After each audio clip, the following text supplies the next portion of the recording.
მომავალი კვირიდან უნდა დაიწყოს ახალი შემზღუდავი კანონების პაკეტის განხილვა ოცნების პარლამენტში. იმის, რაზეც ახლა მე ვლაპარაკობდი.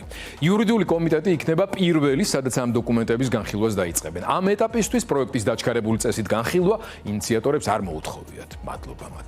პაკეტი, რომელიც არა მხოლოდ სამოქალაქო საზოგადოების, არამედ ნებისმიერი რიგითი ადამიანის სისხლის სამართლებრივი დევნის საფუძველი შეიძლება გახდეს, 7 კანონში ცვლილებას მოიცავს. მათ შორის პირველი ესაა გრანტების შესახებ კანონი, რომლითაც გრანტად ჩაითვლება ნებისმიერი პირის მიერ ნებისმიერი ადამიანისთვის ფულადი ან ნატურალური ფორმით გადაცემული სახსრები, რომელიც ხმარდება ან შეიძლება მოხმარდეს ხელისუფლებაზე ან საზოგადოების ნებისმიერ ნაწილზე რაიმე გავლენის მოხდენას.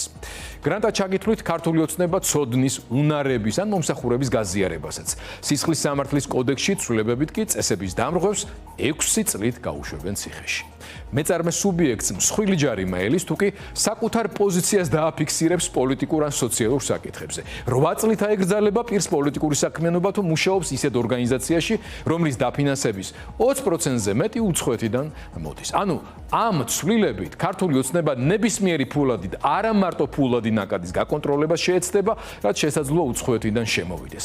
იურისტები აცხადებენ, რომ ცვლილებების პაკეტი სამართლებრივი ნონსენსია და სრულად აცდენილია ქვეყნის კონსტიტუციას. როდესაც ფულად ნაკადებზე საუბრობს, აქცენტს ქართული ოცნება, რა თქმა უნდა, ევროპასა და ამერიკაზე აკეთებს. მათგან ხედავს საფრთხეს, თორემ მაგალითად რუსეთიდან შემოსული 600 მილიონი რუბლის ერთგადამცვლელ ჯიხურში გათეთრების ამბავი ალბათ ამ საქმის გამომძიებელსაც აღარ ახსოვს.